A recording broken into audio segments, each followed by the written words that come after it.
Imagine করো তুমি এমন একটা বই পড়তেছো যেটা তোমার হরর, ডিটেকটিভ, ইনভেস্টিগেশন এবং স্লো বার্ন থ্রিলের পাশাপাশি শেষ চ্যাপ্টার পর্যন্ত আটকে রাখা মিস্ট্রি দেওয়ার পরে শেষ চ্যাপ্টারে যে এমন একটা প্লট টুইস্ট দিবে যেটা তোমার পুরো মাথা ঘোরাই দিবে এবং তোমাকে পুরো ভোঁদায় বানায় দিবে। ইয়েস, কথা বলতেছি এমনই একটা বই যেটার নাম হলো পিনবল। পিনবল বইটা পড়ার সময় কোনো জায়গায় আমার ওরকম ভাবে বোরিং লাগে নাই, তবে কিছু জায়গায় আমার স্লো লাগছে, একটু গল্পে আগানোতে একটু স্লো লাগছে। এবং কিছু কিছু চ্যাপ্টারে ভাই হরর এলিমেন্ট দিছে, থ্রিল এলিমেন্ট দিছে, কিছু কিছু জায়গায় মিস্ট্রি উন্মোচন করতেছে এমন একটা ভাইব দিছে। কিন্তু এই যে হরর, থ্রিল এবং মিস্ট্রি ভাইব উন্মোচন হইতাছে, এগুলা যে দিছে না, এগুলা দেওয়া হয়েছে আমার বোকা বানানোর জায়গা। আমি এগুলা থেকে এমন একটা এন্ডিং মাথায় কল্পনা করছি যেটা এন্ডিং এর সাথে কোনো মিলে নাই। কারণ শেষ চ্যাপ্টারে যাওয়ার পরে ভাই যখন একটা প্লট টুইস্ট দিল, প্লট টুইস্ট দিয়ে সবকিছু ঘুরাই দিল মাথা আমার, আমি তো ভাই কইলাম এমনও হইতে পারে গল্পের এন্ডিং।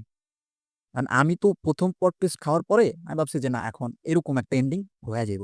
কিন্তু না না না, বাবু ভাই আবারও একদম শেষে যায়া আরেকটা প্লট টুইস্ট দিছে।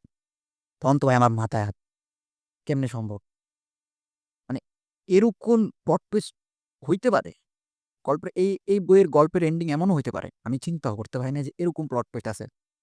ভাই পিনবল আপনারা যারা পড়ছেন তারা হয়তোবা রিলেট করতে পারবেন যে পুরা গল্পে যেগুলা বলছে এবং শেষ চ্যাপ্টারে যেগুলা বলছে পুরো 360 ডিগ্রি উল্টা কাহিনী। আপনি পুরো গল্প পড়লে আপনার কাছে মনে হবে যে এটা একটা হরর গল্প, গল্পে ইতিহাস আছে, মিথ আছে। কিন্তু না ভাই, শেষ চ্যাপ্টারে যে আপনি যে ধরনের একটা ধরা খাইবেন, আপনারা যেভাবে বোকা বানানো হইব, সেটার জন্য ভাই বলতে হয় ভাই লেখকরে স্যালিউট।